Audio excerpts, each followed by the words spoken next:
Anthony Joshua has finally announced that he will quit boxing.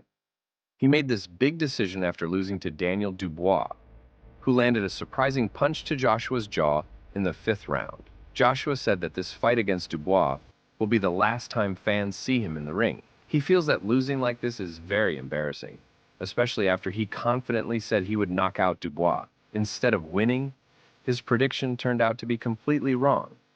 Incredibly upset as I am, it is what it is. I'm quitting boxing. I promised myself that I would stop if something like this happened, and now that it has, I'm going to keep that promise. Joshua said in the post-fight interview. Everyone was on the edge of their seats, excited to see what kind of fight these two would put on. And wow, they did not disappoint. Both fighters gave it their all, trying to outdo the other. It was clear from the start that each of them wanted to win badly, and they fought with everything they had. As much as we wanted both fighters to come out on top, that's just not how boxing works. In this sport, only one can claim victory. No matter how close the fight is, the two fighters battled fiercely, but in the end, there was only one who could be named the winner. After all the punches, sweat, and effort, Daniel Dubois was the one who rose above and claimed the victory. Dubois surprised everyone by pulling off a big upset in the ring. He handed Joshua his fourth professional loss, which shocked many fans.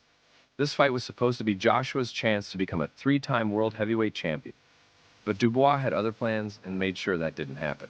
The fight took place at Wembley Stadium, where 96,000 people came to watch. It was the biggest crowd for a boxing event in the UK since World War II.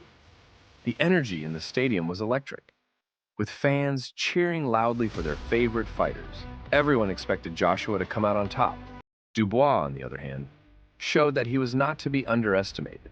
A lot of people were talking about Joshua's knockout skills before the fight. He had just come off a huge win, where he stopped Francis Ngannou in March. Many believed that Joshua would continue his strong form in this match, but things didn't go as expected.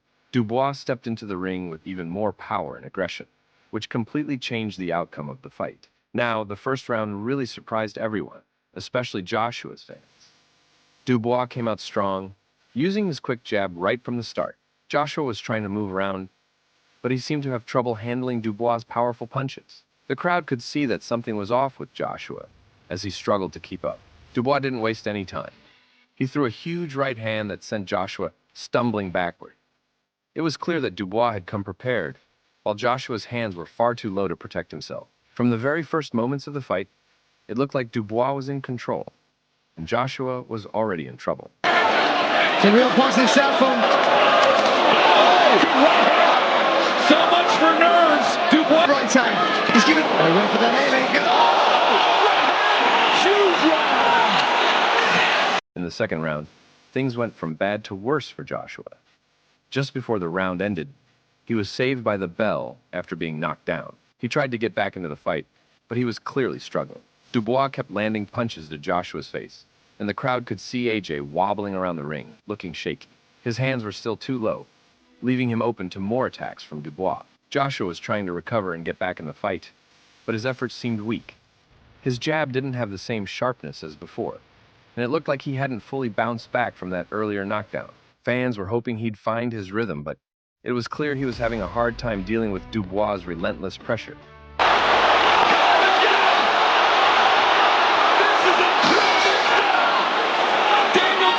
Feeling the weight of possibly losing, Joshua came out with more energy in the next round.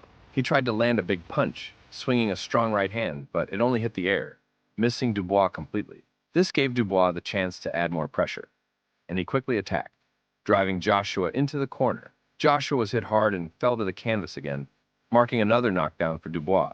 As the round neared its end, the bell rang, but Dubois still landed a couple of punches after the sound. It was clear that Joshua was in trouble, and once again, the bell saved him from more damage. Everyone watching could see that things were looking bad for AJ, and it seemed like Dubois was getting closer to winning the fight.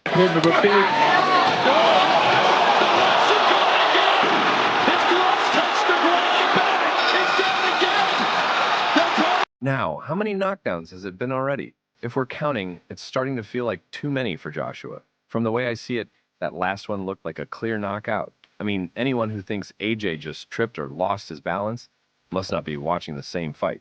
He's been knocked down too many times for it to be a coincidence. Honestly, I think it's time to stop making excuses for Joshua. Sure, he's a great fighter and has had some amazing moments in the ring, but this fight is different. Dubois has been in control, and it's showing with every knockdown. AJ is tough, but it looks like Dubois is just stronger and sharper this time around. Even though Joshua had already been knocked down twice, the match kept going. In the fourth round, things went wrong again for AJ, as he was floored once more. This time, he lost his balance and ended up touching the canvas. The referee gave Joshua another chance to fight, but just as things were heating up, Dubois landed a low blow. This gave Joshua a bit of a break to recover and catch his breath. As the fight moved on, Dubois seemed to slow down. Maybe he was feeling the weight of all the punches he had thrown. Despite everything, Joshua hung in there and showed incredible strength. Shot from Dubois straight away with the jab. This could be it. So, by our count, that's already 3 knockdowns, right? But the fight kept going. As the 5th round started, Joshua landed a huge right hand that made Dubois' legs buckle. It looked like Joshua was about to turn things around and make a big comeback. He pushed Dubois onto the ropes and tried to hit him with one of his famous uppercuts. And for a moment, everyone thought AJ had the upper hand. But just when it seemed like Joshua might take control, Dubois struck back with a perfectly timed right hand. His punch landed right on Joshua's chin, stopping him in his tracks. Joshua dropped to the canvas again, and this time, it was clear he wouldn't be getting back up.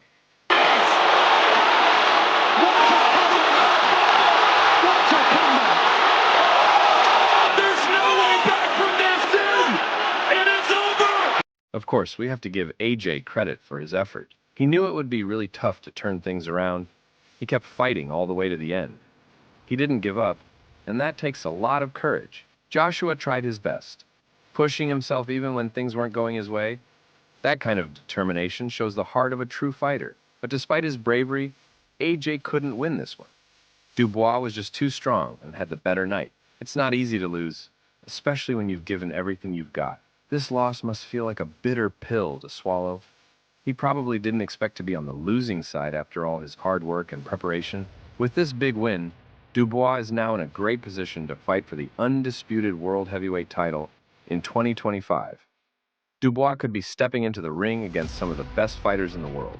The winner of a big match on December 21st between Alexander Usyk and Tyson Fury will likely be his opponent. But hey, that's a story for another time. Right now, let's talk about Anthony Joshua and his future in boxing. He has said that it's time for him to quit. But if Joshua doesn't quit, it will be interesting to see how he approaches his next fights. Will he be able to bounce back and show the same courage he had before? Please let me know in the comments below.